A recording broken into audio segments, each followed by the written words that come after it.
doing everything. Is anyone multi-channeling right now? Lithuania is multi-channeling. I know Bulgaria is multi-channeling. Someone's doing there. We are everywhere. Germany, Romania, Serbia, yes. Okay, so who has all of those? 12. Anyone has 12? Croatia? 2. 2. Anyone got 12? 2? Okay, sold for 2. 3. And you know, all of these channels, it looks like a lot of things that you can do, but all of these can be found for free as well. So you can have free advertising in newspapers, free advertising in videos, articles, blogs, and so on and so forth. So you can also prepare your content, and you can use a service which will distribute everything automatically. So you don't have to spend 5 hours a day looking through all of these channels and feeding them all. You just have to find the right service, and if you are interested in this, then we can facilitate this process, and we can find you the services that will help you to facilitate all of these, to work with all of these channels. You just have to let us know. So don't be afraid of engaging people in all of the channels. Like Steph said, of course people nowadays turn to their phones, to their mobile devices, to their laptops, because there's just so much information and no one trusts one single source. Even if it says this is written by God, someone will check something else. So don't be afraid to engage. Yeah. And if you create really rich media assets like a video, then the perfect thing to do would be to house that on YouTube, on Vimeo, which is an alternative to YouTube. You'd house it on your website. There's reasons for that we'll come on to within search engine marketing. You would find as many places you've invested your money in producing a nice bit of video. Why not put it across as many channels as you can in order to influence people? There's no reason why you wouldn't do that to get the maximum return on investment from that investment in creating that asset, that video. So that's just the kind of approach, the kind of a mindset that we're trying to adopt by implementing a multi-channel approach. Just a few more statistics here. Really the belief behind multi-channel is exceptional. So 65% I think is the key percentage figure here for a statistic, showing that a lot of brands and a lot of organisations really deem multi-channel customer to be far more valuable than the single-channel customer. So if you've got people that are not only following you on Twitter and retweeting your content, but they're also going through to your website, they're subscribed to your email database to receive your newsletters, that's a far more valuable person that's going to be far more on board with your messaging than somebody who's just maybe come onto your website, responded to a survey, and then bounced off onto another piece of content. So that's sort of the key, in terms of the backdrop and providing more of an argument for the multi-channel approach. So, excuse me, I would just ask you again to just a little bit slowly. Thank you. When we look at the multi-channel approach, the key considerations that we go through are listed here, and this is a process called channel planning. The two main considerations are, first and foremost, cost considerations. What does our budget allow us to actually do? Can we invest in an email wave? Can we or do we need to keep things more simple by just issuing a press release and start to do media liaison to get editorial coverage? What is actually the budget with which we can actually start to delineate which channels we can actually target? So that's obviously quite an integral one and quite a basic consideration, because the cost defines the type of channel we can invest in. But alongside that is also the internal cost to the organisation. So, for example, with social media, are you actually set up to facilitate a campaign in social media? Do you have somebody within your organisation that can actually, keep online, post comments, tweet every day, think about what might be interesting for the community to tweet and encourage discussion? That's a lot of time investment, and therefore, a lot of off the bottom line when it comes to somebody's salary, when it comes to keeping the community engaged. So organisational and internal structure is a really key consideration, which is often overlooked. A lot of people jump in and sort of say, we need to do social media, we need to be seen to be doing social media, but don't actually think about the internal process and the restructuring that they might have to go through to actually facilitate a decent campaign.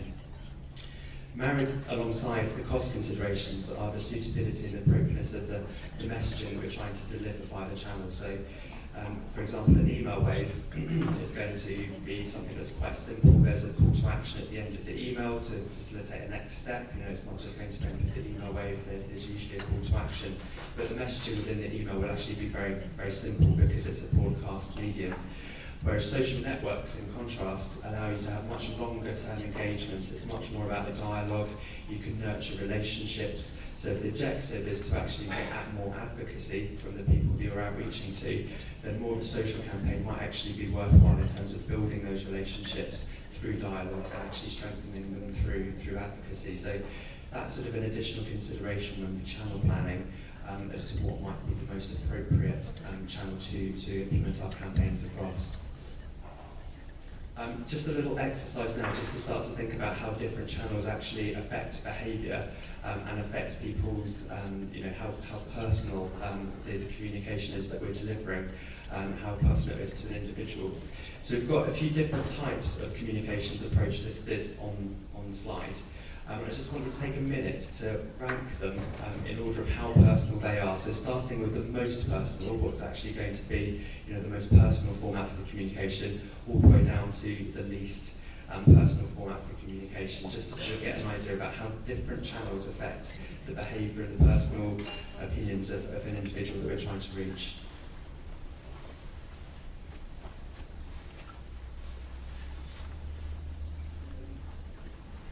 Can you vote again with raising hands? Worked well yesterday. Okay, who is for posting a tweet as being the most personal one? No one? Which is the most personal one then? Meeting face-to-face. Meeting face-to-face? Okay, so this number one. What is number two then? Calling someone. Calling someone. What if you pocket dial someone? Is that personal enough? Happens. Okay, number three. Writing a letter. Letter or email? No, letter. Letter is number three. Okay. Then number four is email. Yeah. Then 5 is sending a text message. 5, 6.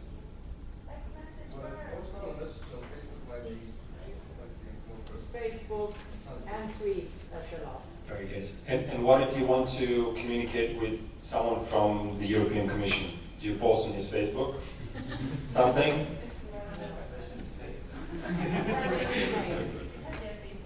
If you have their Facebook, you can post them a photo of the 3 monkeys, and you can call them, make a call for action on their Facebook with the photo of the 3 wise monkeys. Why not?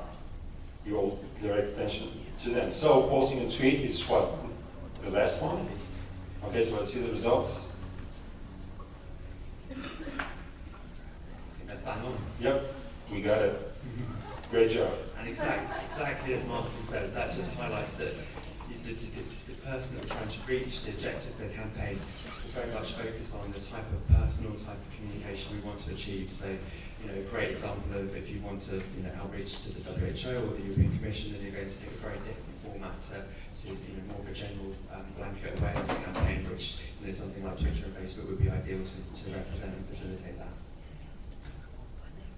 Putting that into context, so just to build a little bit further on Raquel's presentation earlier, a great example, I'm biased in saying that, but a great example is the World Hepatitis Day campaign with the 3 wise monkeys.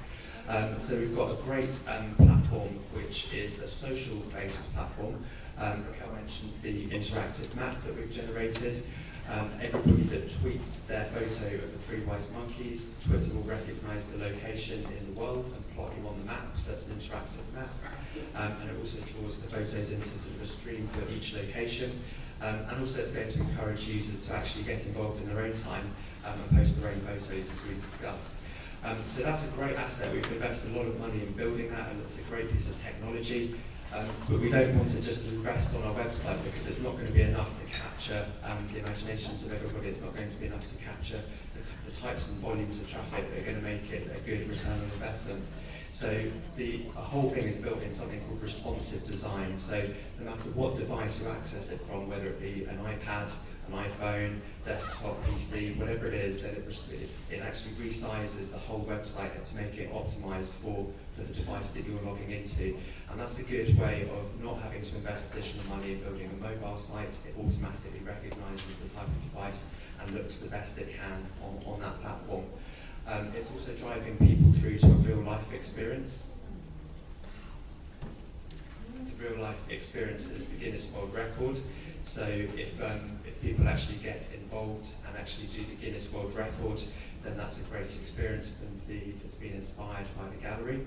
And finally, we're conducting PR outreach around the digital and social components, the photographs that we're receiving. So again, we've got another channel through newspapers, through magazines, that we're able to leverage the investment in creating the online tool. So, from initial investment of X amount of money, we've actually created a huge number of opportunities to engage with people, to put the message out there across different channels so that we can reach as many people as possible. That's it for multi-channel, so it's a principle-led presentation. I don't know if there's any immediate questions off the back of that or anything you want to go back over and explore deeper. I didn't understand the sustainability, channel planning and sustainability. I think that was suitability. So suitability. So this is really the point that depending on the objective, depending on how complex the messages that we want to send, it will be very much determined which channel we use as a result of that. So if it's a very simple message, email's great. If it's a much more complex message than a face-to-face interaction or an in-depth article in a magazine, might be much more appropriate. So depending on the complexity, we can identify different channels to outreach to. And this new website is also calling to action because of the Guinness thing. Exactly. So for everybody that tweets to the hashtag #SeeHereSpeakNo, our system picks up the hashtag and automatically puts the photo into the gallery. But for every hashtag, we have an automated tweet that goes back to the sender to tell them about the Guinness World Record, to tell them about World Hepatitis Day, and how they can get more involved. So it is that very much that call to action, and it's also housed on the Alliance website as well as the Facebook page. So there's lots of opportunities to get involved in more of the content, and there's more content like videos and stuff that we're going to be producing, so getting people to be receptive to as many of those assets as possible is going to be key.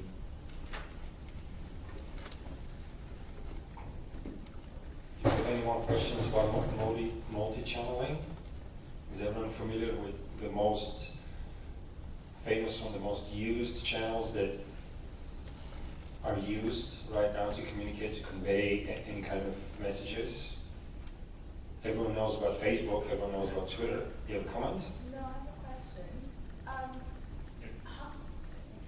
It'd be very interesting to know, I think, how many organizations are on Facebook and how many organizations are on Twitter, for example, because these two actually seem to be the most famous ones, and so it'd be interesting to know how many, and then maybe why, if not, why not? Maybe it's a case that you don't have the resources, you need to be someone to be sending pictures and putting posts out there all the time, and you don't have that person. It would be very interesting as an exercise just to find out who's on Facebook and who's on Twitter, for instance.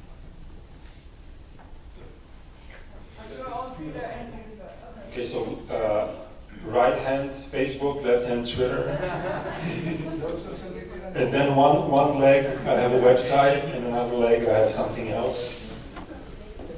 Okay, we have Facebooks, we have Twitters. Facebook 1, 2, 3, 4, 5, 6, 7, 8, 9, 10, 11, 12, 13, 14, 15, 16.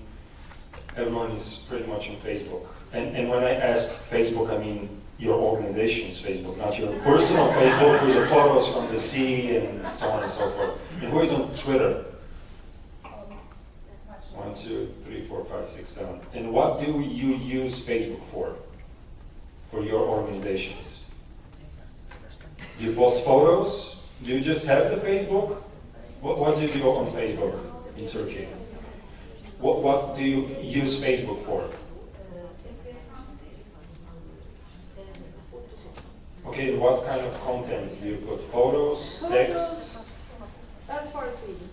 Okay, in Sweden? Photos and events. Okay, so photos, events, and then campaigns. Interesting information. Are you following your statistics on Facebook? Do you know how many people are liking them, reading them, sharing them? Do you follow your statistics? We will get to the Facebook and the Twitter engagement in a little while. I have a short presentation about ELPA, and I will show you some of our behind-the-scenes stuff that is happening. And I can tell you that, for example, for the past couple of weeks, from April 14th until today, the Facebook reach of ELPA jumped from 900 and something per day to 3,800 per day. And this is just in 2 weeks. Because we were posting information about EASL, information about the WHD, and some other kind of useful information, and not always information about liver diseases and what the type of work that we do. Sometimes we try to mix the content just to keep the page live and to communicate with more people so we get high reach. Yes? There's a microphone.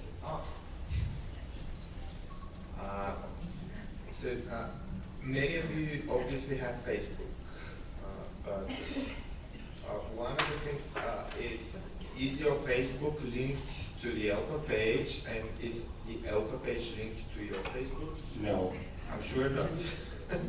I know whose Facebook is linked to ours because I'm following it, but I don't see you on our Facebook. But yeah, the question is, whenever you receive an email from Martin, Seb, or someone else, do you really read those emails where it says, if you have Facebook, please link it? If you don't understand what's written there, like what is linked, you can just answer, I don't know what is linked and how we do that. Can you help us? So they can help you. This is their job, that's why they're paid for that, to help you. So whenever they send an email, you really don't understand what's all about, you just ask them. Yep. Because now we have a Facebook page, I'm sure you all have many other things, but they're simply not linked. It's the same with the NAM project that just was launched yesterday. It should be linked to your web pages, it should be linked with our Facebook, with the Alliance Facebook, and all the other things. So it's not big trouble, it's not lots of work for you. It's only 2 clicks away, but you have to know where to click. So ask those guys, they will tell you. We will talk about this more later, so please be vigilant. Seb. So, search engine marketing. Who's got a website? Good. Who writes a copy for the website?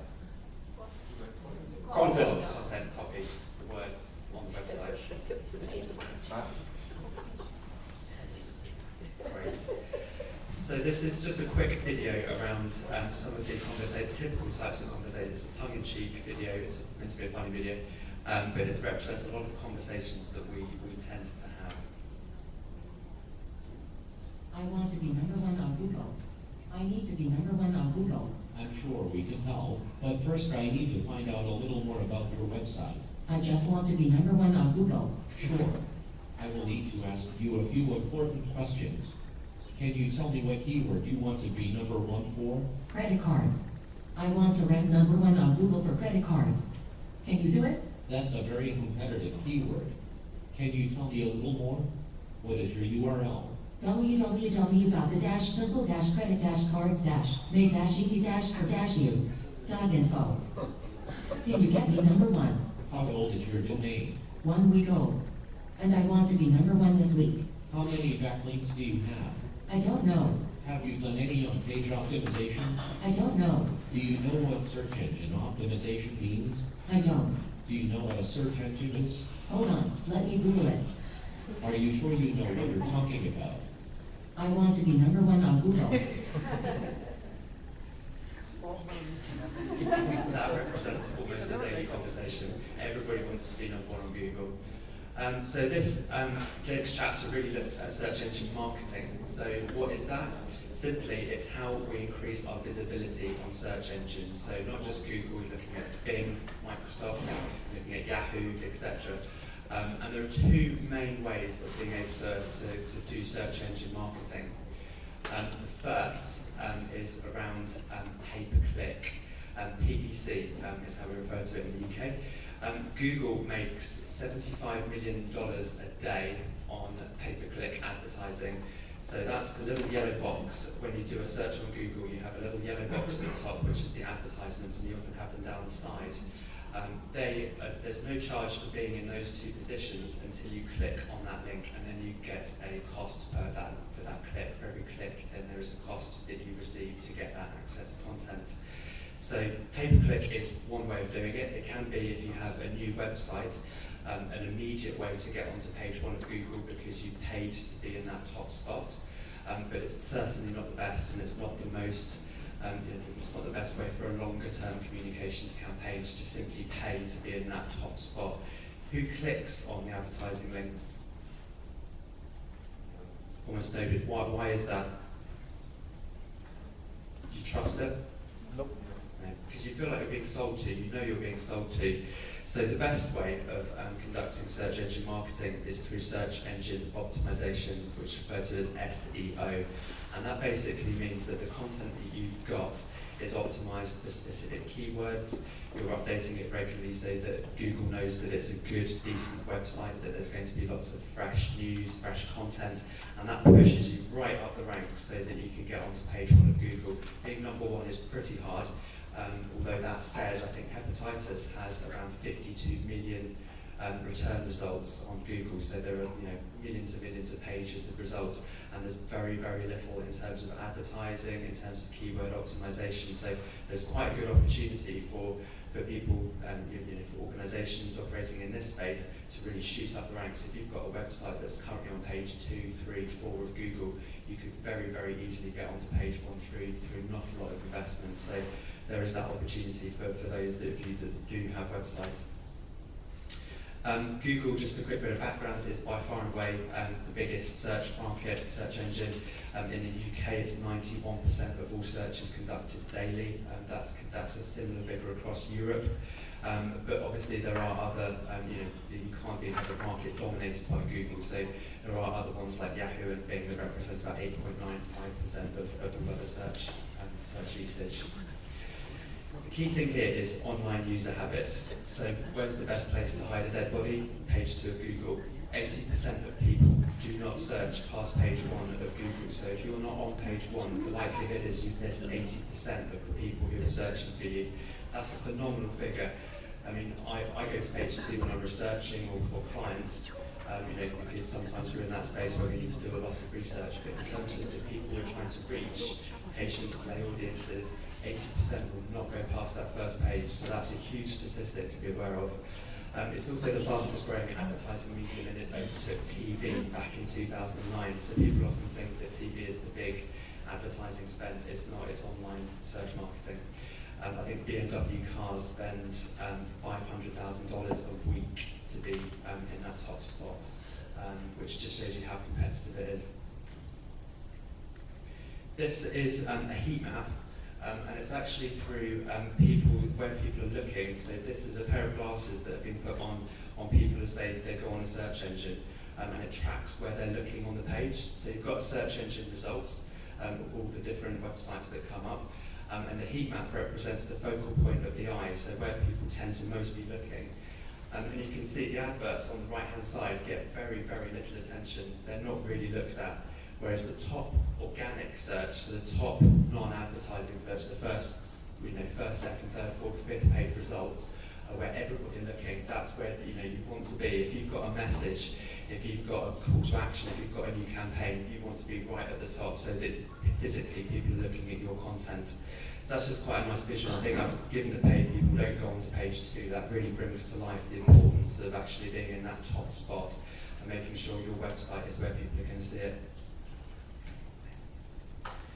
Just in terms of the importance, so we've looked at sort of the brand perception or the perception that your organisation has. If you're on that first page, then you're much more trusted than pages 2, 3, 4. So, you know, in terms of the level of information, the level of advocacy, that's much more important to be on page 1. It's just the go-to place for people. I mean, they, as we've said, they just don't go on to page 2.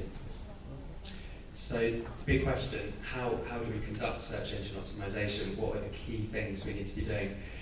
As you can see at the top, there's hundreds and hundreds of ways of conducting SEO, but there are some really important ones. So video content is indexed 52 times better than copy, than written words on Google. So if you've got a good video, make sure it's on your website, because video content will boost you massively through the current Google algorithm. What else can you do? You can make sure your content is regularly updated. So you can look at blogs. You can get a Twitter feed on your homepage. So if you're tweeting, you know, every day, preferably, but at least a few times a week, Google will see that as new content on your website, because the Twitter feed is updating with every tweet that you give. So that's a nice, easy way of doing it. How else can you do it? The big one is links. So if you've got, I don't know who links up to everybody else in this room, but you know, the more links that you have to other websites, the more inbound links and outbound links, the better Google's going to optimize you again. So, you know, we've got a lot of advocacy, we've got a lot of connections in this room. Make sure you're linking up to the relevant websites to make sure that you've got that SEO. The other format is tags and keywords, which are vitally important. So don't have to worry too much about this. This is quite techy, but anybody that's building your website for you will have keyword tags that they put into the website so that Google can see what kind of content this is relevant for. So, you know, putting in simple words like hepatitis, treatment, prevention, things like that, so that Google can recognize the types of content it is. And that's just important because it essentially creates a bookmark through which your content can be recognized. But the key, absolute key, is looking at keywords. So you could go onto a tool called Google AdWords, and that's a free tool, and you can look at what are the search terms in your area, your area of interest. They've got particularly high volumes of searches. So, for instance, hepatitis prevention might have a lot more searches than hepatitis treatment, and that gives you some words that you can introduce into your copy, the content of the website. It's going to be that's going to attract all of those visitors that are searching using those keywords. So building in the keywords essentially means you've got the kind of content that Google recognises as popular and therefore pushes you right up the rankings. This is just an example. So it's a marketing agency called Planet Content, and if you can read that first paragraph, I'll read it out as well. Just to see how you feel that it reads. So it says, content marketing is riding on a wave right now, and searches for content marketing services in the UK are on the rise. We're coming to the end of 2012, a year which I believe has been pivotal in the acceleration of content marketing strategies. As the content marketing statistics for 2012 and 2013 projections below demonstrate, content marketing is set for further growth, which is great for content marketing strategists like me and other content creators. So it kind of reads okay, reads a bit odd, but it kind of reads okay. But you can see how many times they've put the word content marketing in that first paragraph. They've got it right at the top in the green writing, they've got it in the title, 100 content marketing statistics, and they've got it at least 8 times in that first paragraph. So that just, when we're writing for websites, when we're writing the copy, that just shows how, although it might not read perfectly, we've actually introduced an optimization for a keyword, which in the instance here is content marketing, which Google sees and sees how many times you've listed it, and means you are absolutely going to be optimized for that keyword within a Google search. So if you Google content marketing, something like this would come up very popularly. So what you suggest is as many words like hepatitis you have in your website? Yeah. So hepatitis is quite general, so if there's anything more specific, and this would go into the sort of AdWords, where you might look at other areas within hepatitis that people are searching for.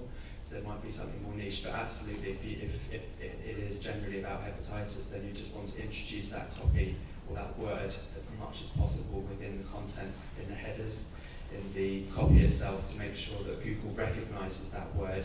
That means that for a hepatitis search, which is very general, you'll be boosted right up onto the page 1 ranking. And it's a very simple addition, so if you're writing or if you've got access to your website's content management system, you could go in and just spend some time, rewording the